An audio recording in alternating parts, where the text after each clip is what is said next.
Hello everyone, मैं अनिल पस्तोर, आपका maths teacher. आइए हम आज स्टार्ट करते हैं एक्सरसाइज 5.3 के रिमेनिंग क्वेश्चंस को। चलिए तो देखते हैं। क्वेश्चन नंबर हमने 4 तक कंप्लीट कर लिया था। क्वेश्चन नंबर 3 तक कंप्लीट कर लिया था। 4 को देखते हैं। एक्सरसाइज आपकी 5.3 है। इसको देखिएगा। इसका क्वेश्चन है आपके पास कि 10 पृथक पर्चियों पर 1 से 10 तक की संख्याएं लिखी हुई हैं। कोई पर्ची है, स्लिप बनाई है, उसमें आपने 1 से लेकर 10 तक के नंबर लिख लिए हैं और एक पर्ची पर एक संख्या है। उन्हें एक बॉक्स में रखकर अच्छी तरह से मिलाया जाता है। एक बॉक्स में डाल दिया और उनको अच्छी तरह से मिला दिया गया। बॉक्स के अंदर से बिना देखे एक पर्ची निकाली जाती है तो निम्नलिखित की प्रायिकता ज्ञात कीजिए। संख्या प्राप्त करना, संख्या प्राप्त करनी है। बक्स में से एक एक संख्या निकाल के प्राप्त करनी है। वो कौन सी संख्या प्राप्त करनी है वो आपको यहाँ लिखा हुआ है। तो देखिए, जब कुल पर्चियां हैं 1 से लेकर 10 तक के नंबर हैं तो हमने क्या बना लिए, उनके कुल परिणाम। तो कुल परिणामों की संख्या कितनी हो गई हमारे पास? कुल परिणाम हमारे पास क्या हो गए?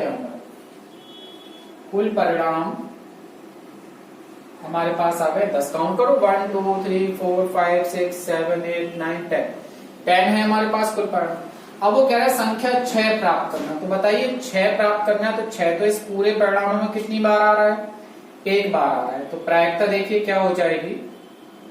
प्रायिकता का हमने फॉर्मूला क्या बताया था? अनुकूल परिणाम, अनुकूल परिणामों की संख्या बटे कुल परिणामों की संख्या। अनुकूल परिणामों की संख्या बटे कुल परिणामों की संख्या, यही बताया था। तो यहां देखो 6 कितनी बार आ रहा है इसके अंदर, देखिए एक बार। तो अनुकूल परिणाम हमारा 1 हो जाएगा और कुल परिणाम कितने हमारे पास? 10। तो इसकी प्रायिकता क्या आ गई हमारे पास? 1/10। संख्या 6 प्राप्त करने की प्रायिकता हो जाएगी 1/10। 6 से छोटी संख्या प्राप्त करना, देखो इसका हम बना देते हैं सेट। 6 से छोटी कौन सी संख्या आएगी? 1 आएगी, 2 आएगी, 3 आएगी, 4 आएगी और 5 आएगी। तो अनुकूल परिणाम कितने हो गए आपके पास? अनुकूल परिणाम, इनको काउंट करो, 1 2 3 4 5। कितने अनुकूल परिणाम? 5। तो इसलिए प्रायिकता क्या हो जाएगी आपके पास? 6 से छोटी संख्या आने की प्रायिकता हमारे पास हो जाएगी अनुकूल परिणामों की संख्या और बटे कुल परिणाम कितने हैं? 10 है। या इसको हल कर दीजिए, 5 × 5 5 दूनी 10। तो बराबर प्रायिकता हो जाएगी 1/2। क्लियर है?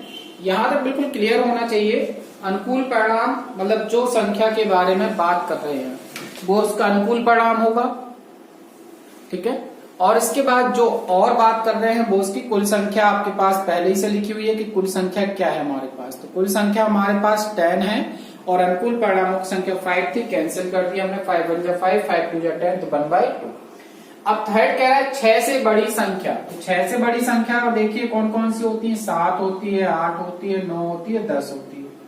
उन्हें एक पर्ची निकाली, उसमें से बॉक्स में से किसी ने एक पर्ची निकाली, उसमें 6 से बड़ी संख्या आ रही। तो वो 7 भी हो सकती है, 8 भी, 9 भी, 10 भी। तो अनुकूल परिणाम कितने हो गए यहाँ पर?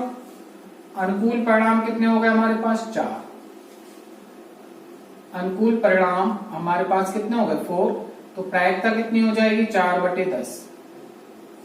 काउंट कर लीजिए, 1 2 3 4। 6 से बड़ी तो 7 8 9 10।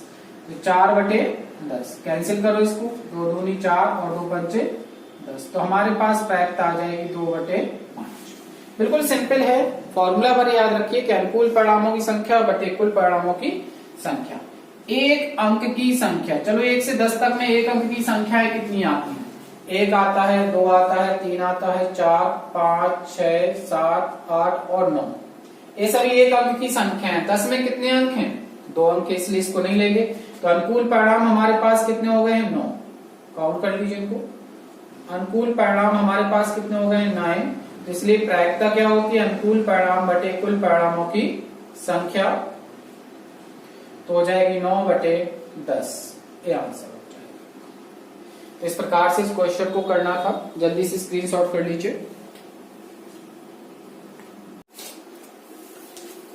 देखिए क्वेश्चन नंबर 5 है कि यदि आपके पास 3 हरे त्रिज्यखंड और एक नीला त्रिज्यखंड और एक लाल त्रिज्यखंड है, घूमने वाला एक पहिया है, तो एक त्रिज्यखंड प्राप्त करने की प्रायिकता क्या है? ऐसा त्रिज्यखंड प्राप्त करने की प्रायिकता क्या है जो नीला ना हो। तो एक त्रिज्यखंड प्राप्त करने के लिए एक हरा त्रिज्यखंड प्राप्त करने की प्रायिकता क्या है, वो एक हरा त्रिज्यखंड प्राप्त करने की प्रायिकता निकालना। एक के बाद हरा लिख लीजिएगा वहां पर, ठीक है। तो देखिए सबसे पहले तो हरे त्रिज्यखंडों की संख्या 3 है, नीले की 1 है, लाल की 1 है। कुल त्रिज्यखंड कितने हो जाएंगे, तीनों को जोड़ दीजिए, कितने हो गए आपके पास 5, ठीक है। अब लिखेंगे हरा त्रिज्यखंड निकलने की प्रायिकता,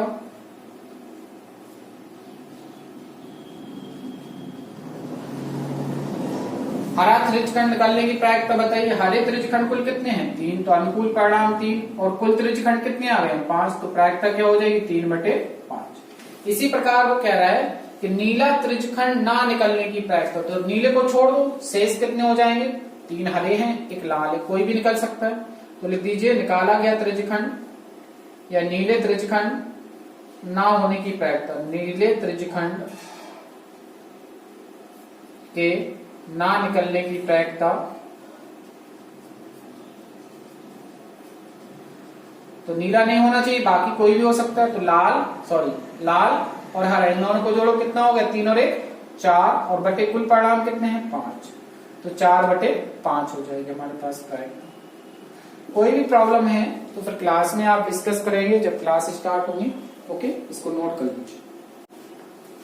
देखिए क्वेश्चन नंबर 6 कह रहा है कि प्रश्न 2 में दी गई घटनाओं की प्रायिकता ज्ञात कीजिए। प्रश्न नंबर 2 क्या है, जब एक पासे को फेंका जाता है तो निम्नलिखित प्रत्येक घटना से प्राप्त होने वाले परिणामों को लिखना था, लेकिन यहाँ कह रहा है प्रायिकताएं ज्ञात करना है। तो 2 का फर्स्ट है एक अभाज्य संख्या, तो निकाली गई संख्या या पासे को जब आप चलते हैं लूडो खेला होगा, उसमें एक पासा डाइस यूज होता है, तो उसमें देखा होगा एक बिंदु बना होता है, 2 बिंदु बने होते हैं, 3 बने होते हैं, 4 बने होते हैं, 5 6, क्या 6 से अधिक कोई बिंदु होते हैं, नहीं होते हैं। तो उस पासे पर कुल परिणाम क्या होंगे, या तो 1 आ सकता है, 2 आ सकता है, 3 आ सकता है, 4 आ सकता है, 5 आ सकता है, 6 आ सकता है। तो कुल परिणामों की संख्या 6, काउंट कर लो इनको, 6 परिणाम में से और कोई नहीं आ सकता, यही 6 आ सकते हैं, ठीक है।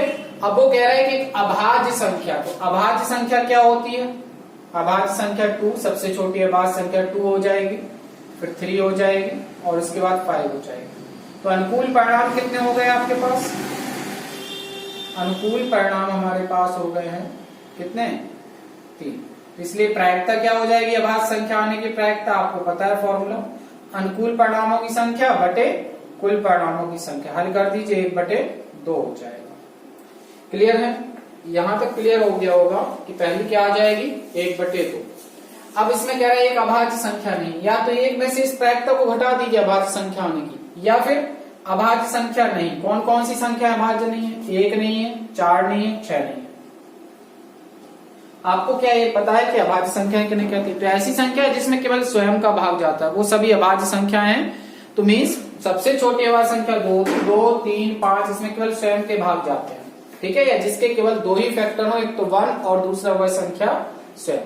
इसके बाद एक अभाज्य संख्या नहीं, तो इनको छोड़ के जो भी नंबर बचे वो अभाज्य संख्या होंगी, ठीक है। तो कितने हो गए अनुकूल परिणाम, यहाँ भी कितने हो गए हमारे पास अनुकूल परिणाम, हमारे पास 3 हो गए। इसलिए प्रायिकता निकाल दीजिए, एक अभाज्य संख्या ना आने की प्रायिकता 3 बटे कुल परिणाम कितने हैं 6, हल कर दीजिए 1/2 हो जाएगा। नेक्स्ट क्वेश्चन क्या, 5 से बड़ी संख्या, 5 से क्या बड़ी संख्या हो सकती है 6 ही हो सकती है, और तो कोई है नहीं 5 से बड़ी संख्या। तो अनुकूल परिणाम कितने हो जाएंगे, अनुकूल परिणाम हमारे पास हो जाएंगे 1, इसलिए प्रायिकता कितनी हो जाएगी अनुकूल परिणाम बटे कुल परिणाम, अनुकूल परिणाम 1 और कुल परिणाम कितने हैं 6, तो प्रायिकता आ जाएगी हमारे पास 1/6। 5 से बड़ी संख्या नहीं, 5 से बड़ी संख्या नहीं मतलब 5 से छोटी, मतलब 6 से छोटी संख्या है, 1 2 3 4 और कहां तक ले लेंगे 5 तक। तो अनुकूल परिणाम कितने हो जाएंगे, 5 से बड़ी नहीं होनी चाहिए, तो 6 नहीं होना चाहिए, बाकी सब आ सकती है, 1 भी आ सकता है 5 के ऊपर, 2 भी आ सकता है, 3 भी आ सकता है, 4 भी। तो कितने परिणाम होगा अनुकूल परिणाम 5, 1 2 3 4 5। तो इसलिए प्रायिकता क्या हो जाएगी हमारे पास, so probability is equal to अनुकूल परिणाम number of possible outcomes upon total number of outcomes. तो 5 अपॉन क्या हो जाएगा, टोटल कितने हैं 6 है, 5/6 हो जाएगा। ओके, तो इस प्रकार से इस क्वेश्चन नंबर 6 को भी कर लेना है आपको। जल्दी से इसका स्क्रीनशॉट कर लीजिए। तो इस प्रकार से आप इस एक्सरसाइज को कंप्लीट करेंगे। इसके साथ ही आपका चैप्टर 5 भी कंप्लीट होता है। इसके बाद हम नेक्स्ट चैप्टर पर आएंगे, चैप्टर नंबर 6 पढ़ेंगे आपका नेक्स्ट क्लास में। चैप्टर नंबर 6 से आपका वर्ग और वर्गमूल means square and square root. तो आप लोग एक वर्क करिएगा, ये चैप्टर कंप्लीट होने के बाद चैप्टर 6 लिखिएगा और चैप्टर 6 लिखिएगा और 6 में आप 1 से लेकर 30 तक के स्क्वायर याद करिएगा। 1 का वर्ग 1 होता है, 2 का वर्ग 4, 2 गुणा 2, 3 का वर्ग 3 गुणा 3, ठीक है 9 हो जाएगा, 4 का वर्ग 4 गुणा 4 मीन 16 हो जाएगा। इस प्रकार से 30 तक के स्क्वायर आप लोग लर्न कर लीजिएगा, तो आपको ये एक्सरसाइज करने में बहुत ही सरलता हो जाएगी। Okay, thank you class, have a good day.